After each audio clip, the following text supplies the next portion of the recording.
না, তোর বাবা এখানে আসবে, এটা তো তোর বাবারও বাড়ি। বাইরের লোক এসে বাড়ি দখল করে বসে থাকবে আর বাড়ির লোক বাইরে চলে যাবে, সেটা তো হতে পারে না। তোর বাবা এখানে আসবে, সেটা নিয়ে তুই চিন্তা করিস না। তবে এখানে কি আর যত্ন আত্মীয় তোর হবে রে দিঠি? জুনের কাছে থাকলে যেটা হতো। এই বাড়িতে নামটা উচ্চারণ হবে না। কেন? তোমার কথায় নাকি? 100 বার বলবো আমি, যে ভালো তার সম্পর্কে আমি সব সময় ভালো বলবো। তাছাড়া আমার ছেলে যখন একটা কাজ করেই ফেলেছে, তার সঙ্গে মেলামেশা করেই ফেলেছে, আরে বাবা তার কাছেই তো আছে, তখন তো আমি সেই মেয়েটাকে আর দূরে ঠেলে দিতে পারবো না কো।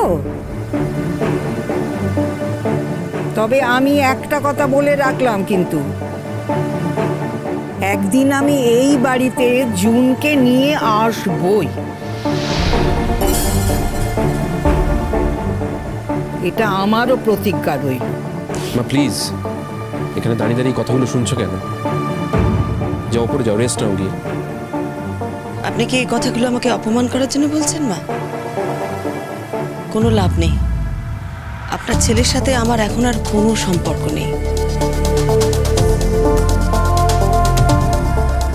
সে আমার কেউ না। আর সত্যি কথা বলতে কি, আমার সঙ্গে যখন আপনার ছেলের সম্পর্ক ছিল, যখন আমরা একসঙ্গে থাকতাম, তখনও কিন্তু ও জুনের সাথে গিয়েই থাকতো। সেই অপমানটা যখন আমি সহ্য করে নিয়েছি, তখন আজ আর এই সমস্ত কথা বলে আপনি নতুন করে আমাকে আর অপমান করতে পারবেন না।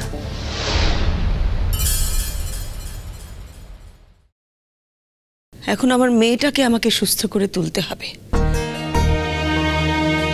এটাই আমার একমাত্র ধ্যান জ্ঞান। মা মিঠুদি, হ্যাঁ, কদিন রান্না বান্নার দিকটা কিন্তু তুমি একটু দেখে নাও। এখন আমার মেয়েকে দেখা ছাড়া আমি আর কোনো কিচ্ছু করতে পারবো না। আর মৌসুম, একদম ভয় পাবি না। আমার যদি এ বাড়িতে দুমুঠো জুটে, তাহলে তোরও জুটবে। আর তোর খাবার পয়সা এ বাড়িতে যারা তোকে পছন্দ করে না তারা দেবে না। তোর মামি আর তোর ডিঙ্কা দাদা দেবে, বুঝেছিস? তাই পেট ভরে খাবি, একদম লজ্জা পাবি না। দিঠি চল। ছাড়ো তুমি আমাকে।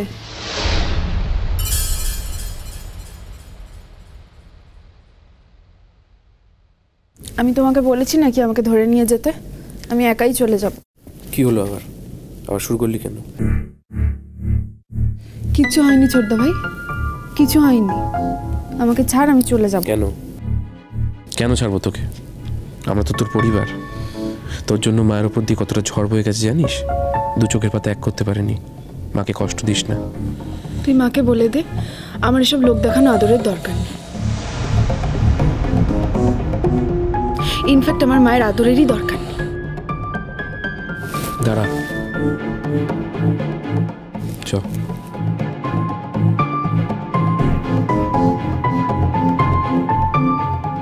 দেখলে তো, নিজের মেয়ে যাকে সহ্য করতে পারে না, যার স্বামী তাকে সহ্য করতে পারে না, সে মেয়ের পৃথিবীতে আর কি দাম থাকলো তুমি বলো দেখিনি? অদ্ভুত সংসার বৌমা, যত দেখছি তত অবাক হয়ে যাচ্ছি। জানি না আর কতদিন দেখতে হবে। দেখো, মেয়েটাকে তুমি অত আদর যত্ন করে নিয়ে এলে, তারপর থেকে কেমন বাড়িতে ঢুকে সব ভুলে মেরে দিল। ঠিক আছে বাবা, ও যাই বলুক না কেন, যাই করুক না কেন, আমি তোর মা, ও আমার সন্তান। আমার যেটুকুনি করার সেটুকুনি আমি আমার সন্তানের জন্য অবশ্যই করব বাবা।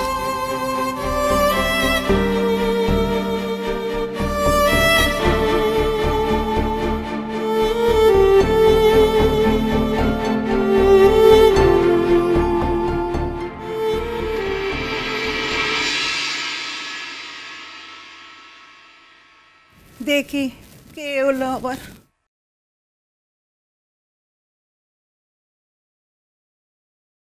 ও মা, বইছে। হায় বাবা, আরে কেমন আছিস বাবা? আমি তো তাই ভাবছিলাম, বলে বাড়ির ছেলে বাড়িতে নেই, আমি মা হয়ে বাড়িতে বসে আছি, কি কষ্ট যে আমার হচ্ছে তোকে কি বলবো। বলছি মা, দিঠি কেমন আছে? সে কি আমার জানবার জো আছে বাবা? সে তো টঙে নিয়ে গিয়ে তুলে রেখেছে। আমার তো পায়ে ব্যথা, আমি ওপর নিচ করতে পারি না কো, একেবারে আগলে রেখেছে রে। বলি সুস্থ অবস্থায় মেয়ের মন জয় করতে পারলো না, এখন অসুস্থ অবস্থায় মেয়ের মন জয় করবে? আমি তো ভেবেছি যে দিদিকে আমার ঘরে নিয়ে এসে শোয়াবো। কে এসেছে? কে আবার আসবে? ঘরের ছেলে ঘরে এসেছে। কি হলো, দাঁড়িয়ে রইলি কেন? যা, একটু বাবার সঙ্গে দেখা করে আসি।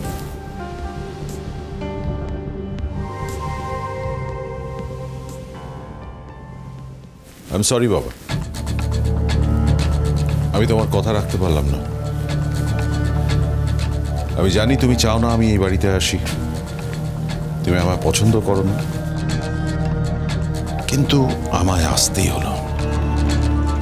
আমার মেয়ের এই অবস্থায় আমি ওকে না দেখে থাকতে পারলাম না। তোমার লজ্জা করে না কথাগুলো বলতে? মেয়েটার এই অবস্থা হয়েছে কার জন্য? কার জন্য হয়েছে? খবরদার বলে দিচ্ছি, আমার সামনে বসে আমার ছেলেকে এসব কথা বলবে না। মেয়ের এই অবস্থার জন্য আমার বুয়ার সব দোষ না, আমার বুয়া দায়ী না? ভারী একচোখো তো তুমি। এই বুয়া, তুই 100 বার আসবি, আমি যতদিন এ বাড়িতে আছি তুই 100 বার আসবি। বাড়ির ছেলে তাকে বাড়িতে ঢুকতে দেবে না, অন্যের প্রতি তোমার বেশি ভালোবাসা না, একবারে উতলে উতলে উঠছে।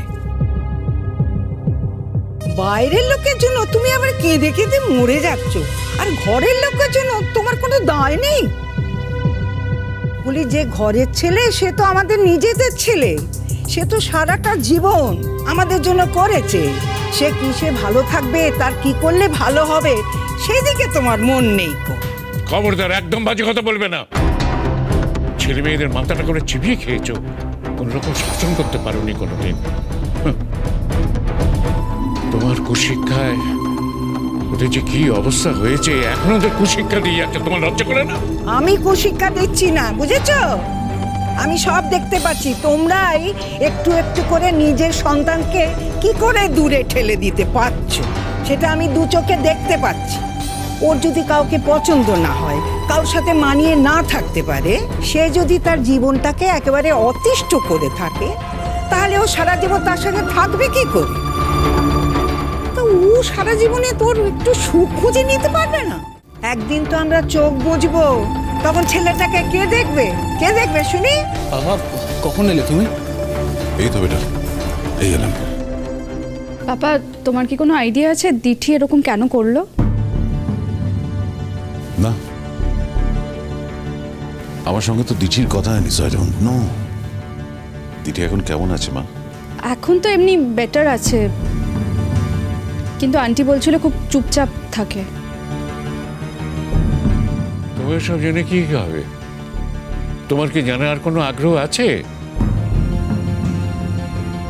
তোমাকে তো আমি বলেই দিয়েছি, এ বাড়িতে যদি আসতে হয় পার্মানেন্টই আসবে, যখন তখন আসবে না।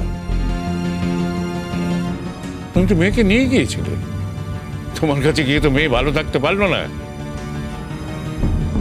আর আমার বৌমার তো বদনাম করো, তার শিক্ষা দীক্ষা নেই, সে ছেলে মেয়ে মানুষ করতে পারে না। তার কাছে থেকে তো কোনোদিন এরকম হয়নি। অত্যন্ত একজন শিক্ষিতা মেয়ের কাছে গিয়ে ফেলেছিলে তোমার মেয়েকে, তার জন্য তো তোমার মেয়ের এই অবস্থা হলো। বাবা, আমি এখন এসব নিয়ে তর্ক করতে চাই না। কিসের তর্ক? তোমার সাথে আমার কোনো তর্ক নেই। বাড়ি আমার বাড়িতে যে কেউ যখন তখন অবাঞ্ছিত ঢুকে পড়ুক, আমি সেটা চাই না। এসব চলবে না এখানে।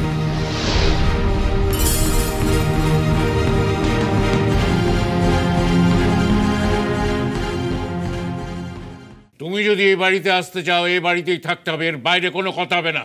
এর বাইরের সংসার তোমায় ছেড়ে আসতে হবে। বলি এই মনুষ্যত্বটা এতদিন কোথায় ছিল শুনি? বলি বৌমা তোমাকে কি দিয়ে বশ করলো? তোমাকে একটা কথা জিজ্ঞেস করব। Are you fine with June aunty? তুমি তোমার বাবাকে সকলের সামনে এমন প্রশ্ন করো না যার উত্তর দিতে উনি দ্বিধাবোধ করবেন।